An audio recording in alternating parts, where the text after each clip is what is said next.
جب مجھے اپنے دل میں یاد کرتا ہے میں بھی اسے اپنے دل میں یاد کرتا ہوں. جب میرا بندہ کسی محفل میں میرا ذکر کرتا ہے میں اس سے کہیں بہتر محفل میں اس کا ذکر کرتا ہوں. اللہ کی محفل تو ملائے اعلیٰ کی ہے، ملائکہ مقربین کی ہے. بہرحال اللہ کو تم اپنے دل میں مستحضر رکھو، اللہ تعالیٰ تمہیں بھی یاد رکھے گا. دوبارہ فرمایا احفظ اللہ تجدہ امامک تجاہک، اللہ کو یاد رکھو تو اپنے سامنے موجود پاؤ گے.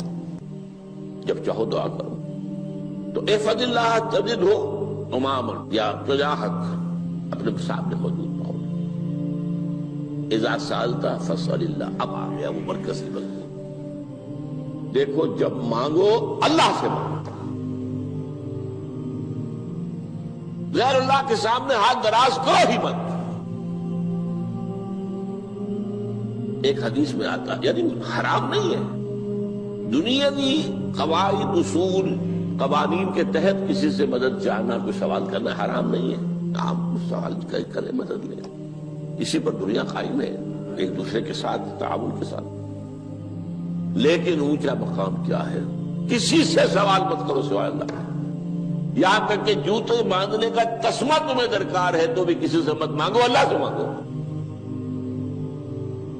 کیا پتہ اللہ کس کے دل میں ڈال دے اور وہ آ کے تمہیں تسمہ پیش کر دے. ہوتا ہے ایسا، بسا اوقات ہوتا ہے. جو اللہ کے ساتھ لو لگا کر رکھنے والے ہیں ان کے تو ایسے واقعات ہوتے ہیں کہ دل میں ایک بات آئی اور اس کے بعد وہی بات جو ہے وہ کوئی شخص آ گیا اور اس نے وہ بات پوری کر دی.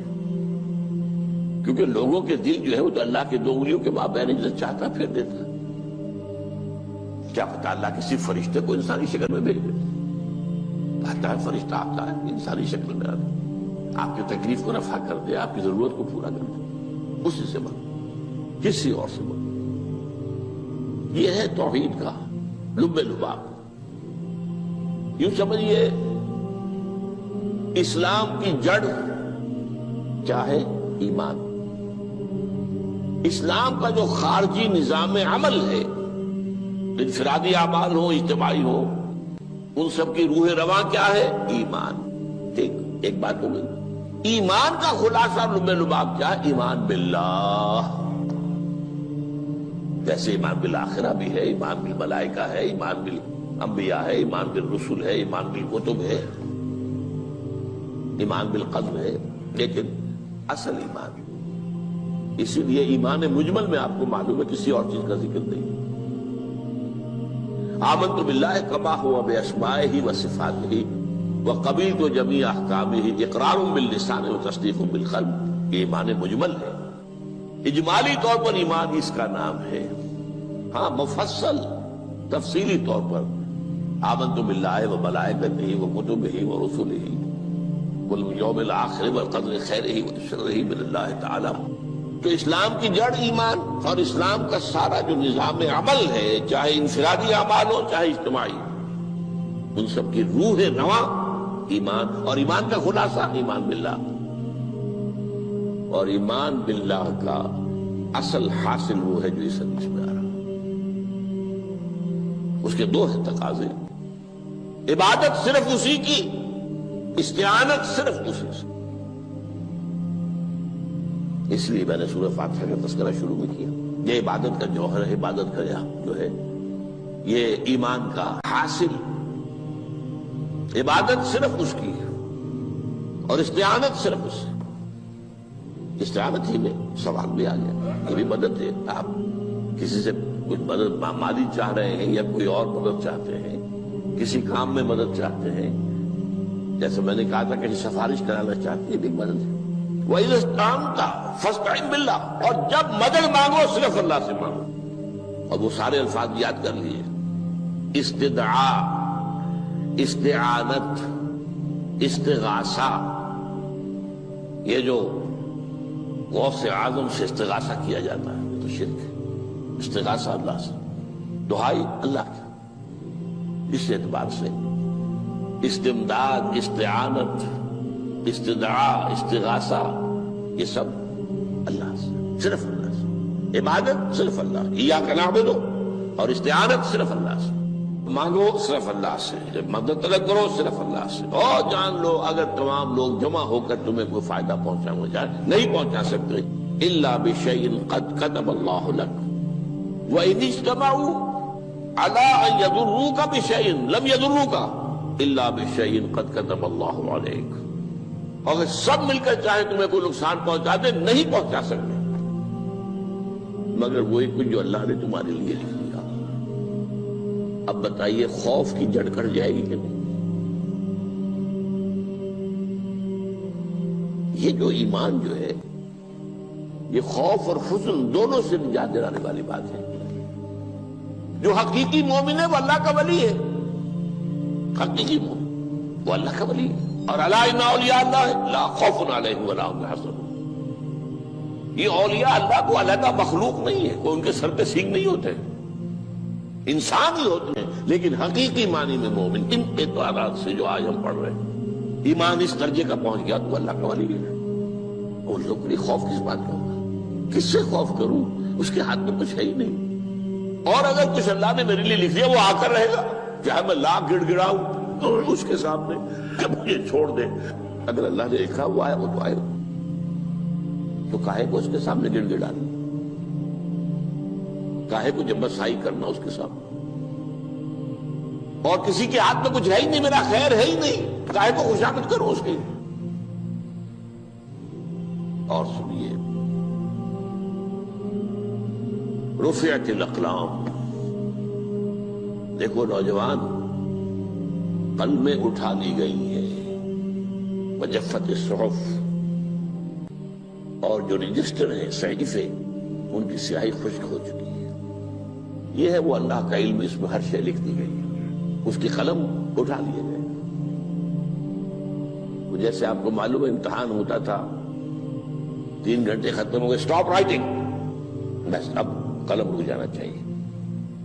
وہ قلم تو تقدیر کا کاتب جو ہے وہ قلم اس کا اب اٹھا لیا گیا، اور جو صحیفے جن پر لکھا گیا وہ خشک بھی ہو گئے۔ یہ تو روایت ہے جو امام ترمذی نے جس کو روایت کیا، یہ متن ان کا ہے جو ہم نے پڑھا ابھی، اور ان کا قول یہ ہے کہ یہ حدیث حسن صحیح ہے۔ لیکن یہی روایت اور انہی راوی سے عبداللہ ابن عباس سے رضی اللہ تعالیٰ عنہما اور بھی محدثین نے کی ہے، تو اس میں سے ایک اور متن جو ہے وہ یہاں پر امام نووی نے دے دیا ہے۔ احفظ اللہ تجدہ امامک، یہ تو پہلا وہ ٹکڑا تھا، وقت جاہک تھا، یہاں امامک ہے، امام مطلب ایک ہی ہے، اپنے سامنے پاؤ گے۔ اللہ کی حفاظت کرو، اللہ کو دل میں، اللہ کی یاد کو محفوظ رکھو، گویا کہ اللہ کو مستحضر رکھو۔ ذکر اللہ کے معنی کیا ہے؟ استحضار اللہ فی القلب، یہ ذکر اللہ ہے۔ جنہیں ہم ذکر سمجھ بیٹھے ہیں وہ ذکر کے ذریعے ہے۔ اقیم الصلاۃ لذکری، نماز قائم کرو میری یاد کے لیے، نماز ذریعہ ہے یاد کا۔ یہ علیحدہ بات ہے کہ آپ نے 17 رکعتیں بھی پڑھ لی ہو عشاء کی اور یاد آپ کو آئی ہی نہیں کوئی، آپ تو ایک میکینیکل انداز میں جو ہے وہ اٹھک بیٹھک کر رہے ہیں اور آپ کی زبان سے کچھ بھی نکل رہا ہے، تو اس کا آپ کے شعور سے، دل کی گہرائی سے کوئی رابطہ ہے ہی نہیں، وہ ذکر تو نہیں ہوا۔ ہاں نماز فرض تھی وہ ادا ہو گئی، آپ کی فرض ادا ہو گئی۔ تو جنہیں ہم نے ذکر سمجھا وہ ذرائع ذکر ہے، اللہ اللہ سبحان اللہ سبحان اللہ زبان سے، یہ تاکہ اس کے نتیجے میں وہ ذکر حاصل ہو جائے۔ استحضار اللہ فی القلب، ذکر کے معنی ہے استحضار اللہ فی القلب۔ تعرف الی اللہ فی الرخاء، اور دیکھو کشادگی کے وقت میں تم اللہ کو یاد رکھو، اللہ کی طرف رجوع کیے رہو، بھول نہ جاؤ۔ وہ نہ ہو جو کبھی کہا تھا، بہادر شاہ ظفر کے اشعار میں سے بہت زور کا شعر ہے، ظفر آدمی اس کو نہ جانیے چاہے کتنا ہی ہو فام و زکا، جسے عیش میں یاد خدا نہ رہی، جسے تیش میں خوف خدا نہ رہا۔ وہ ہے کشادگی کی حالت میں، جبکہ تمہارے لیے کشادگی ہے، اللہ کی طرف رجوع کیے رکھو۔ یعرف کا فی الشدہ، تو اللہ اپنی توجہ تم پر رکھے گا شدت کے وقت میں، جب تمہیں کوئی تکلیف ہے اس تکلیف کو تم پر آسان کر دے گا۔ تکلیف تو آنی ہے، جو لکھی ہوئی ہے وہ تو آئے گی، لیکن یہ کہ اللہ تعالیٰ اس کی شدت کو، ایک ہی چیز ہے جس کو ایک انسان بہت شدت کے ساتھ محسوس کر رہا ہے، دوسرا آدمی اتنا نہیں محسوس کر رہا ہے، احساس کا معاملہ ہوگا نا۔ وہ تو اصل میں اگر انسان کی نرز کٹی ہوئی ہے تو احساس ہوگا ہی نہیں، سرے سے ہی نہیں ہوگا۔ تو اس اعتبار سے اللہ تعالیٰ تمہارے لیے اس شدت کی کمی کر دے گا۔ وَاعْلَمْ أَنَّمَا أَخْطَأَكَ لَمْ يَكُنْ لِيُصِيبَكَ، اور جان لو جو چیز تم سے چھوٹ گئی ہے، رہ گئی ہے، وہ ہرگز تمہیں ملنے والی نہیں تھی۔ اب آپ نے کسی ملازمت کے لیے درخواست دی ہے، درخواستیں مانگی گئی ہیں، اپنی سی محنت کر لی، نہیں ملی ملازمت، اب آپ بیٹھے ہوئے افسوس میں، رنج میں، غم میں، فلاں نے یہ کر دیا، فلاں نے یہ کر دیا، وہ فلاں جو ہے بڑی تکڑی سفارش لے آیا تھا، فلاں نے رشوت دے دی۔ چھوڑو میں اس کو، وہ تمہارے لیے نہیں تھی۔ کاہے کو اپنے ذہن کے اندر یہ کھچڑی پکا رہے ہو بیٹھے ہوئے؟ خواہ آپ شاید سوء ظن میں بھی مبتلا ہو رہے ہو، کسی نے نہ رشوت دی اور آپ سمجھتے ہو کہ رشوت دی ہے اس نے۔ یہ ساری چیزیں جو ساری سیئات، ان کی جڑ کٹ جائے گی۔ وَاعْلَمْ أَنَّمَا أَخْطَأَكَ لَمْ يَكُنْ لِيُصِيبَكَ وَمَا أَصَابَكَ، اور جو چیز تم پر آ گئی، لَمْ يَكُنْ لِيُخْطِئَكَ، ہو ہی نہیں سکتا تھا کہ وہ تم پر نہ۔ یہ کر لیتا تو ہو جاتا، شاید یہ کر لیتا، میں نے ٹیکا پہلے لگوا دیا ہوتا تو یہ بات نہ ہوتی۔ بھائی وہ جو ہونا تھا وہ ہونا تھا۔ اب یہ وہ چیز ہے جس سے انسان میں کیفیت پیدا ہوتی، تسلیم و رضا۔ ہم بھی تسلیم کی خو ڈالیں گے، بے نیازی تیری عادت ہی صحیح، اے اللہ جو تو نے چاہا مجھے قبول ہے۔ اسی لیے میں نے آپ کو آیتیں سنائی سورۃ تغابن کی، ما اصاب من مصیبت الا باذن اللہ، کوئی مصیبت نہیں آتی مگر اللہ کے اذن سے۔ وَمَن یؤمن باللہ یہد قلبہ، جو اللہ پر ایمان رکھتا ہو اللہ اس کے دل کو ہدایت دے دیتا ہے۔ ہدایت کس بات کی؟ تسلیم و رضا۔